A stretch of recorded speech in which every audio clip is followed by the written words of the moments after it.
bansa namin ito. Wala kaming pakialam sa inyo, kahit magutom kayo, kahit mamatay kayo. Basta, umalis kayo. Katawan ko ito eh. Pakialam ko sa iyo. Kahit ba anak kita, hindi kita anak. Hindi ka bahagi ng katawan ko. Sagabal ka sa plano ko. Katulad ng panluloko mo, para agad umasenso. Katulad ng pangungopia mo, pangungodi ko, para makapasa. Nang hindi ka nagre-review. Katulad ng pagko-comment mo agad sa social media, panghuhusga, kahit pasigurado ka sa istorya. Katulad ng pamimilit mo sa nobya mo na may mangyari na sa inyo. Katulad ng paninikis mo sa anak mo, pagpapalayas mo sa anak mo, pag-alis mo agad sa bahay ninyo, pag-isip mo lang sa sarili mo. Katulad ng pakikipaghiwalay mo agad sa asawa mo. Katulad ng paglimot mo agad sa pakikipagkaibigan ninyo. Katulad ng pagtatampo mo sa Diyos kapag hindi naibibigay ang iyong gusto. Lahat ng iyan, ano man ang ating dahilan, ang mangingibabaw dyan ay ang ating paggamit ng kapangyarihan at hindi ng pagmamahal, sapagkat ang pagmamahal ay matyaga. Isa sa mga sikat na memes sa social media mula noon hanggang ngayon ay ang meme na ito. Pamilyar kayo, di ba? Marami na kayong napanood na mga videos na may ganyan, di ba? Basahin nga po ninyo kung talagang pamilyar kayo. Mali! Ganire. A few moments later. Ganun ang basa. O di ba yan ang favorite na meme ng mga content creator para sa mga nililikha nilang short videos na may twist sa dulo na gustong-gusto naman natin kasi na-excite, naku-curious tayo. Alam kasi natin na kapag nakakita tayo ng ganyan, A few moments later. merong susunod na eksena na kakaiba sa napanood na nating eksena. May twist sa dulo. Halimbawa, yung naunang eksenang napanood natin, maganda. A few moments later. Pangit na. Yung napanood nating eksena, okay yung plano. Plansyadong plansyado. A few moments later. Bulilyaso na. Yung naunang eksena maayos, a few moments later, magulo na. So bakit ko sinasabi ito? Kasi pwedeng may apply ito sa ating ebanghelyo ngayon eh. Kung mapapansin po ninyo, yung unang eksena ng ebanghelyo, very good si Pedro. Ang galing ng sagot niya. Ikaw ang Kristo. In fact, sa ibang version, pupurihin ni Kristo si Pedro.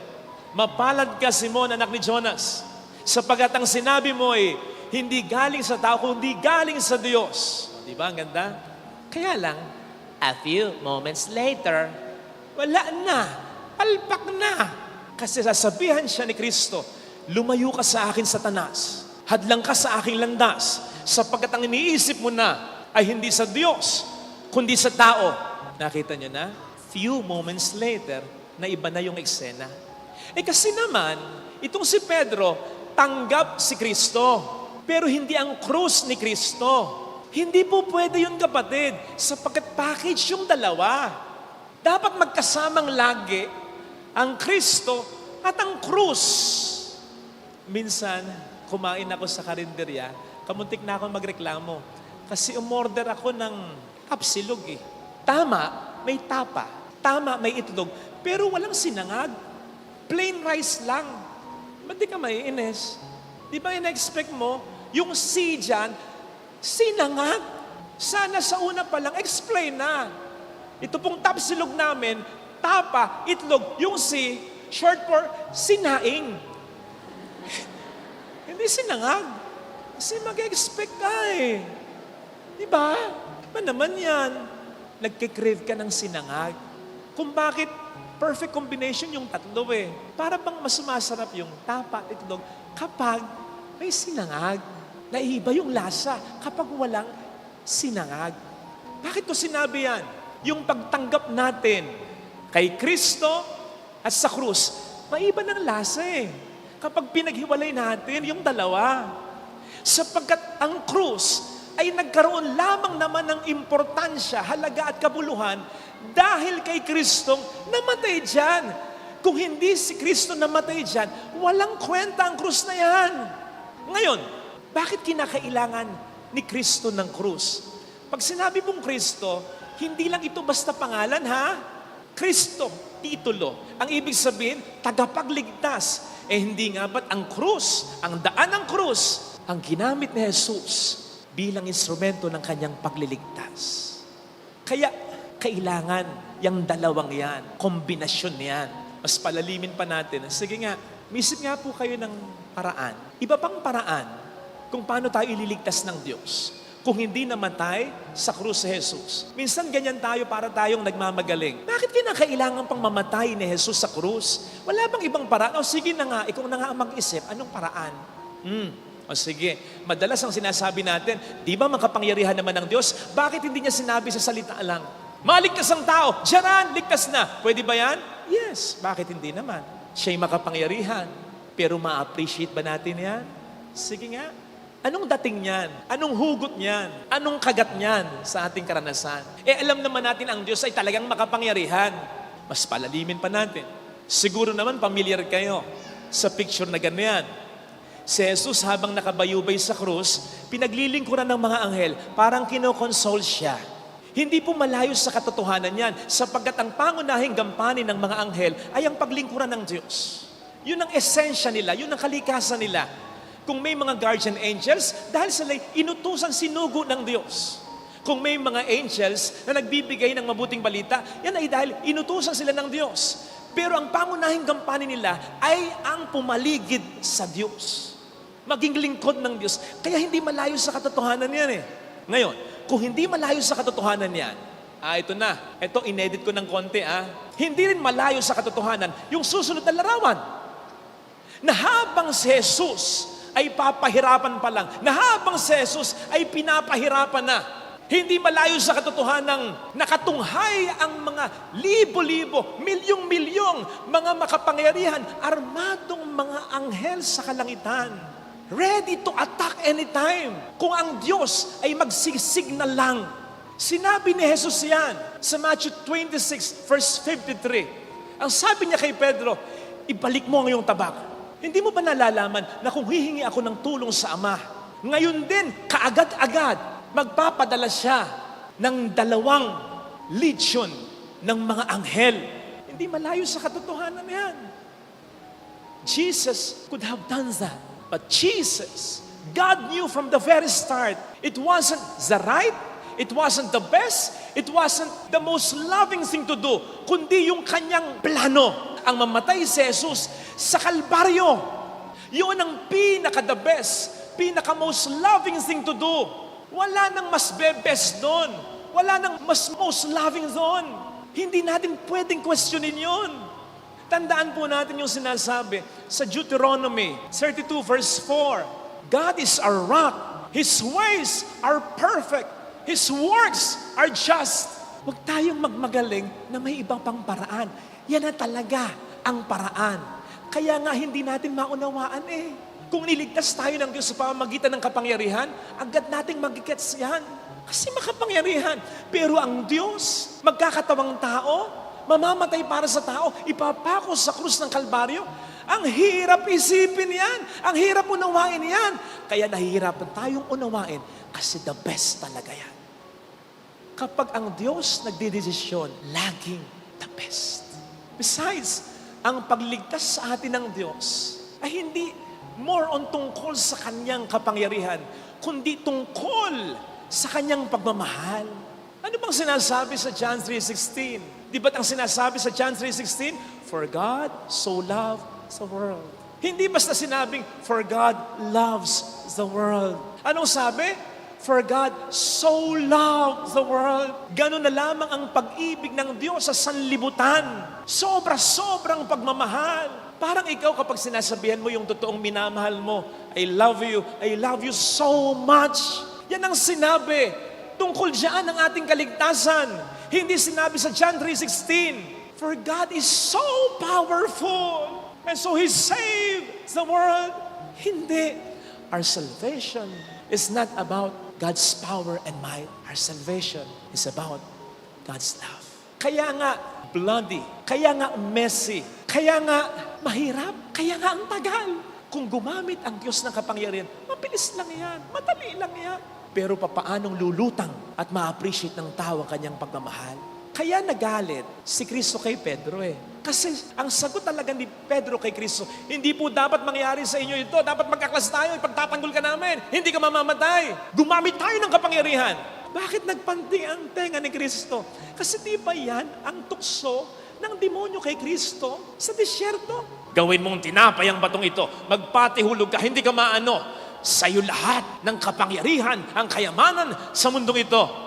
Umalingaw-ngaw yon sa sinabi ni Pedro. In other words, yung tukso ng demonyo, inulit ni Pedro, huwag kang gumamit ng pagmamahal. Kapangyarihan na lang, madali lang yan.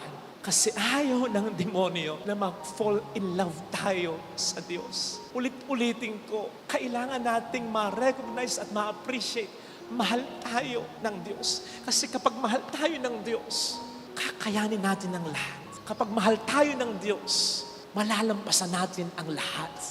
Kasi given na yung kapangyarihan niya eh. Kaya kapag mahal tayo ng Diyos, gagamitin niya para sa atin, para sa ating kabutihan, ang kanyang kapangyarihan. Besides, ang demonyo, all power. Makapangyarihan ng demonyo, dating anghel yan eh. Pero wala siyang pagmamahal. Kaya nga madalas at malimit ang kasalanan natin, tungkol yan sa paggamit ng ating kapangyarihan at hindi pagmamahal. Katulad ng kamakailan, dinenounce ni Pope Francis indirectly si Donald Trump na nangakong kapag siya'y naupo muli bilang Pangulo ng Amerika, itataboy niya ang mga migrants. Deportation of all migrants, immigrants. Dinenounce din ni Pope Francis si Vice President Harris na nagsabing maglalagay at mag-i-improve pa ng abortion rights. Anong sabi ni Pope Francis tungkol sa dalawang kasalanan na yan? Not welcoming immigrants is a grave sin. Abortion is like an assassination. Napakatinding mga kasalanan na yan sa mga salita ni Pope Francis. O sige, yung mga matitinding kasalanan na yan, anong pinagmumulan yan? Anong ginagamit niyan? Kapangyarihan. Bansa namin ito. Wala kaming pakialam sa inyo. Kahit magutom kayo, kahit mamatay kayo. Basta, umalis kayo. Katawan ko ito eh. Pakialam mo sa'yo. Kahit ba anak kita, hindi kita anak. Hindi ka bahagi ng katawan ko. Sagabal ka sa plano ko. Katulad ng panluloko mo, para agad umasenso. Katulad ng pangungopia mo, pangungodi ko, para makapasa, nang hindi ka nagre-review.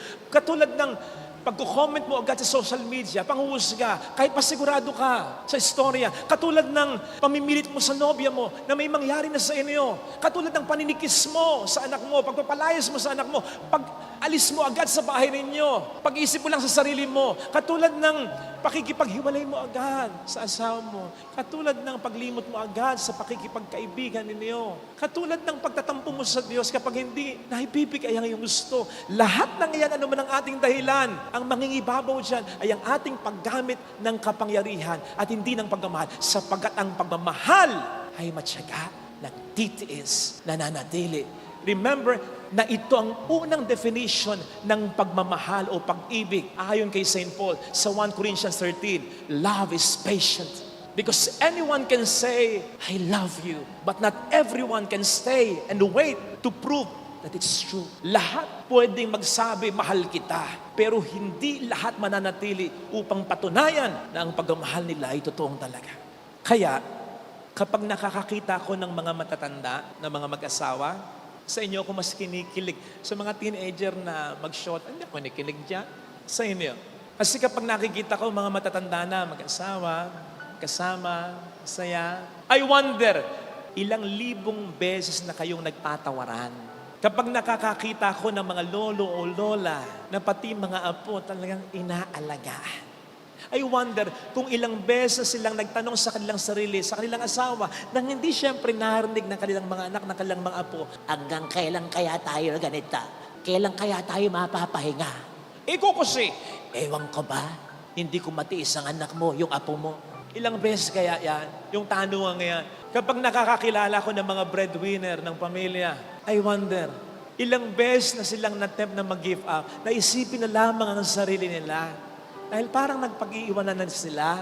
Kapag nakaka-encounter ako sa kumpisal, sa counseling ng mga misis na may problema sa asawa nila, I wonder, ilang beses na silang nakapag-isip na makipaghiwalay na. Kapag nakaka-encounter ako ng mga magulang na may problema sa kanilang anak, I wonder, ilang beses na itong tuwing gabi ay umiiyak. Kapag nakaka-encounter ako ng mga anak na nag-aalaga sa mga may sakit ng magulang, hindi yung 2 buwan lang inaalagaan, kundi taon nang inaalagaan, ang tagal na. I wonder kung ilang beses na silang napagsasalitaan, lalo pat kapag mareklamo pa, makulit pa, matigas pa ang ulo ng magulang. Kapag nakaka-encounter ako, halimbawa, ng mga taong mabuting tao naman, pero hanggang ngayon, may sakit pa rin. Hanggang ngayon, wala pa ring anak. I wonder, ilang beses na silang nakapagtatanong, nakalimutan na yata ako ng Panginoon. Kapag nakaka-encounter ako ng mga tumatandang pare, nagsa-celebrate ang golden anniversary, kapag namamatay na matanda bilang pare, I wonder, ilang beses silang naisip na mag-quit na sa pagkapare. I really wonder. Kasi alam kong maraming beses. Sigurado ako. Hindi na mabibilang. Kaya nga hindi na mahalaga, mabilang ko man o hindi na. Sapagkat alam ko na maraming beses talaga. Besides, obviously, ang pagmamahal ay hindi mo masusukat talaga.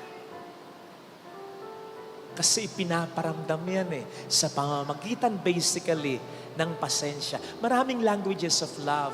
Pagbibigay ng kung ano-ano, pagkasabi ng I love you, I care for you, pagdalo sa kanya, pagpunta sa mga magagandang lugar, i-date mo, maraming mga languages of love. Pero dapat, sa lahat ng mga languages of love, may patience. Yun ang basic ingredient ng anumang language of love. Dapat may pagtitiis. Dapat may pagtsatsaga.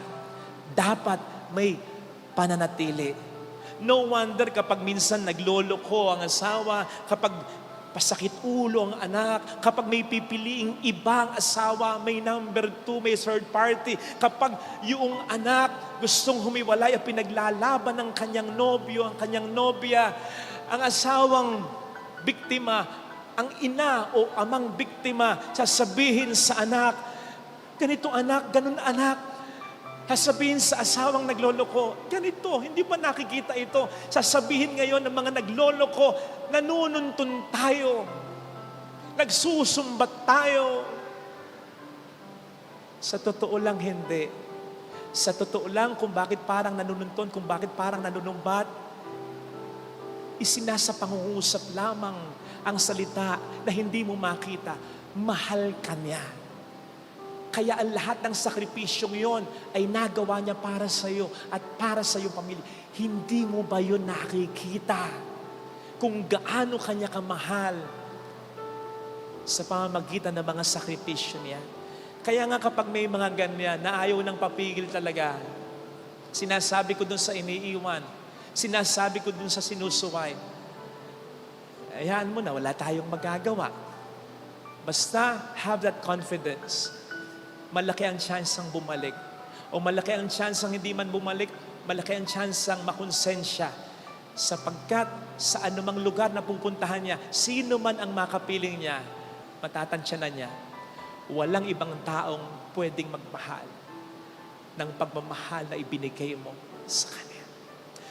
Bakit ba lumalayas yan? Bakit pinagpapalit sa iba yan? Hindi naman nakakakita ng ibang pagmamahal yan Nakakakita ng ibang mga mukha ng kapangyarihan. Maganda, gwapo, malambing, may pera. Nasa honeymoon stage pa sila. Yung mga kapangyarihan ngayon, lilipas yon. Kapag hindi tunay ang pagmamahalang yon, mawawala yon. Saka kanya maalala, sinayang niya ang pagmamahal mo sa Kanya.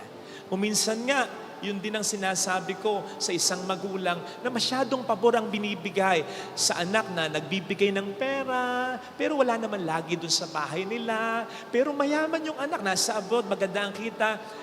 Hindi ko minamasama yun, pero pinapayuhan ko yung magulang. Pansinin mo, appreciate mo. Yung anak mo nandyan lagi para sa'yo, nag-aalaga sa'yo. Minsan namumura mo na, pero nandyan pa rin. Matiisin. Inaalagaan ka.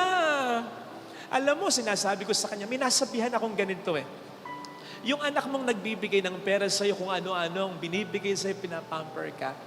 Hindi ko minamasama yung pagbibigay niya. Pero sipin mo, kung mawawala yung mga ibibigay niya, kung mawawalan siya ng kapangyarihan, magagawa kaya niya yung ginagawa ng anak mong laging nandyan para sa'yo. Na walang naibibigay na pera sa'yo, pero nag-aalaga sa'yo. Ako sigurado ko, yung anak mong laging nandyan para sa'yo, nag-aalaga sa'yo, nagtitiis sa'yo, bigyan mo ng pera yan, maibibigay niya yan. Yung binibigay ng anak mong parang mas sinasanto mo. Sinasabi ko sa kanya, dapat pantay-pantay ang patingin sa anak. Kasi iba-iba ng languages of love. Pero please notice and appreciate yung language of love ng anak mo na nagtitiis at nagtsatsaga para sa'yo. Kasi yun, maliwanag na pagmamahal yun. Wala man siyang kapangyarihan. Pagmamahal ang ibinibigay ng anak mo yun. Ito sana mga kapatid ang ating makita lagi ha. Una, we appreciate God's love for us. Sa tuwing tayo titingin sa krus, kung saan nakabayubay ang ating Panginoong Jesus, maramdaman nawa natin yung experience ni St. Bernard ng Clairvaux. Sinasabi niya na kapag siya'y titingin sa krus, parang nangungusap ang mga sugat ni Jesus at nagsasabi sa kanya, mahal kita. I love you. Yun sana ang magpalakas ng loob natin, ano man ang problema ang mga nararanasan natin. Kasi napatunayan na ng Panginoon na tayo'y mahal niya. Kaya ano man ang ating maging problema, katulad ng sinasabi sa ating unang pagbasa, sana magtiis din tayo, huwag tayo magtatampo sa Kanya, huwag tayo magagalit sa Kanya, sumampalataya tayo sa Kanya, sapagkat ang pagmamahal niya ay napatunayan na niya. Appreciate natin ang pagmamahal ng Diyos. Appreciate natin ang pagmamahal ng mga taong nandyan, nagbibigay ng lahat at ng lubos. Amen.